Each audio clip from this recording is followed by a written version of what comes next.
I found was the budgetary allocation to health, which is low and which certainly needs a relook. Sir आज हमने अपने total government expenditure का 2% health को allocate किया है, लगभग 1 लाख करोड़ के आसपास। नेशनल हेल्थ पॉलिसी 2017 बताती है सर, और सरकार का ये अपना ऑब्जेक्टिव रहा है, गोल रहा है, that spending on public health should be 2.5% of GDP.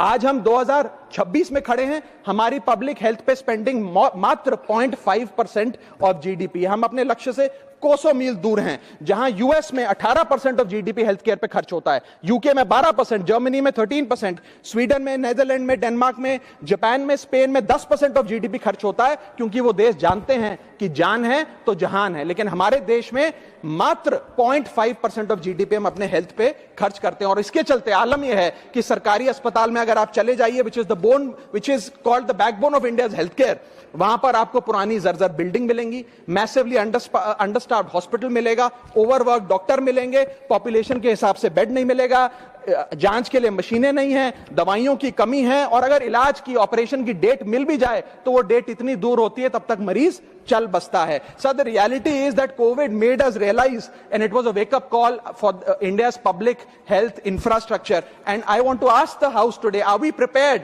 God forbid, if there were to be another pandemic और another big sort of raging pandemic in this country? And the answer to that is no. और private अस्पतालों की sir हालात ये हैं कि अगर आज आपको प्राइवेट अस्पताल में इलाज करना पड़े तो आपको लोन लेना पड़ता है, अपने घर के गहने, अपना रियल एस्टेट एसेट बेचकर पता नहीं कितने हजारों लाखों लोग हर साल भारत में गरीबी रेखा के नीचे चले जाते हैं, क्योंकि उन्हें एक हेल्थ इमरजेंसी के चलते प्राइवेट अस्पताल में इलाज कराना पड़ता है। सर, जैसे वन नेशन वन इलेक्शन इस देश में लागू किया जा रहा है, वन नेशन वन टैक्स की ओर हम बढ़ रहे हैं, वैसे ही one nation one medical treatment की ओर बढ़ना चाहिए। सबको नंबर 1 मेडिकल ट्रीटमेंट देश में मिले, ऐसी व्यवस्था बननी चाहिए। सर,